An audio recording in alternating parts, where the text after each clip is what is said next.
okay. All these little things you have to worry about. There is your trailer on the back, that little wire showing. Oh. I don't know if that's important. I don't know. Yeah, if you could park it, that'd be great. And we are rolling, so you can just Okay. jump in and Okay. go whenever you're ready. How long is your speech, Kate? I'm hoping 5 minutes. So, Do you want your cue at 6, 7, 8 though? you know, I'm not going to worry about cues at this point because I'm going to try to get the pieces done, and hopefully it'll be shorter. Okay. Go. The light is, this light is that bugging you? kind of strong. Yeah, in my eye. Okay. Can you work with that? Yeah, Okay. I think so. Okay, and I'm starting here. I can go here, Yes. and I can go here. Yes. Start on center and go. Okay. Hi, I'm Kate Arnold, and today I want to share some information about the stories I hope to tell in the videos that you'll see. Stories from the perspective of Beavertonians of what it's like to live here. The good things that we see in this land that we love. My story started actually in 2004 when I ran for Beaverton City Council. I was a political outsider, predicted to lose, but I went for it, got to work, and what I did have was help from the community. I'd been involved in schools, in Girl Scouts, working with local nonprofits, and with some of our city government organizations, like the Beaverton Committee for Community Involvement. It was a stressful time. I lost 10 pounds when I needed to lose none. My blood pressure went from 110 to 130. I didn't know what I was doing, figured I'd probably lose, but I heard that it's good experience for the next time you try to run. But then I had angels step forward, people who came and helped me and knew what they were doing. People like Marv Doty, Kathy Stanton, Walt Gorman, Francine Rafton, and many others that walked that path with me. And guess what? In May of 2004, I won. And in January of 2005, I was sworn in. Counselor Catherine Arnold. You don't hear a whole lot about what we really do as city councilors because it's boring. 1,200-page budgets. Information about pipes and roads. You're not going to hear any of that in the news. What you hear is the story about the alligator ordinance we passed. No, you can no longer have alligators as pets in the city of Beaverton. Or about the chicken ordinance we passed. Yes, you can have up to 4 hens if you have a large enough yard. I was really enjoying those years. I love boring stuff. It was really interesting to me. But then the next election cycle came. I ran unopposed, but our mayor's race was brutal, and the incumbent mayor lost in May. By law, he was there until January, and unfortunately, that created such uncertainty about what was going to happen, and the rumors were flying. And I was city council president that year, and my speaking on the phone went up to 2,000 minutes a month, just talking about all these rumors and whether people were going to be fired or what was going to happen, and all these things were going on. I started getting sick. That year I was sick 4 times where I felt really flu symptoms and was down and out 3 days each time. Then January came, the new mayor came in, no one got fired.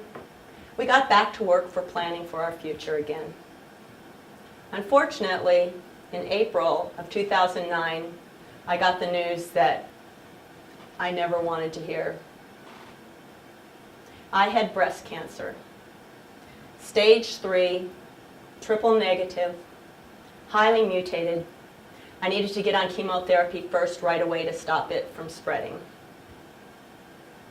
I was floored, and it changed my life in an instant.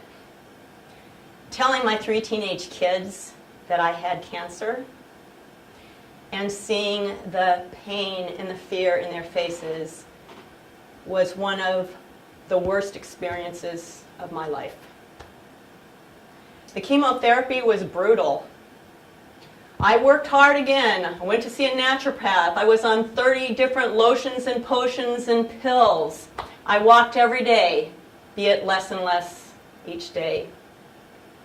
I dropped from a size 12 to a size 6. I slept 12 hours a day.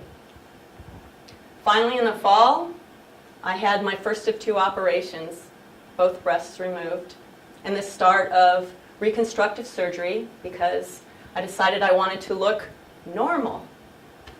In February, I had the second operation. It took my body 4 years before the nerves reconnected and I had any feeling in my pectoral muscles again. It was brutal. It was hard.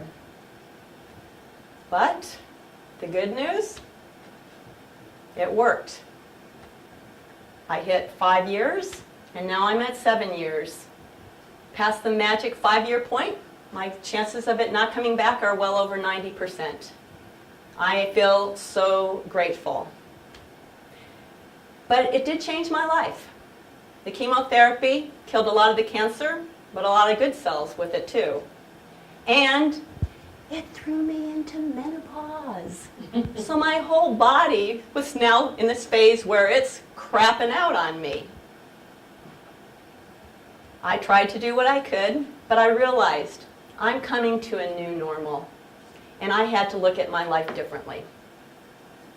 The other thing that I realized was, through the fog that was my chemotherapy and the processes that I had to go through, it was hard, but there was a lot more good that occurred. People brought food. I saw friends that I hadn't seen in years. Every chemotherapy session, I had different people sit with me, and we talked about important things in life. Our kids, our community, what we wanted to see. And I realized that I was in a new place in my life. I'm 58, not going to live to be 116, so I'm probably somewhere on the downside of life, right?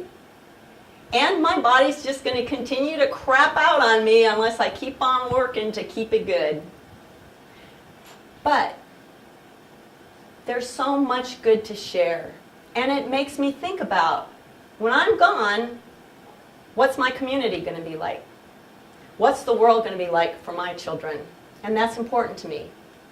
And I want to share some of the things that we need to know about what's really happening in our community and things we might want to think about. So I hope you'll watch my videos.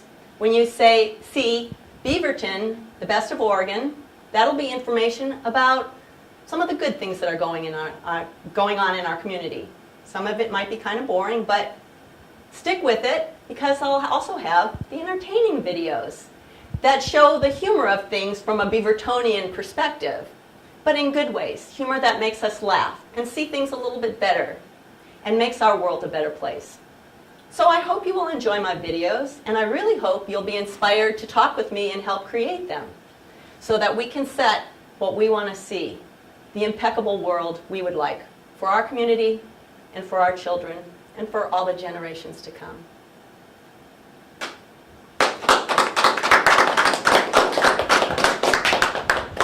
All right.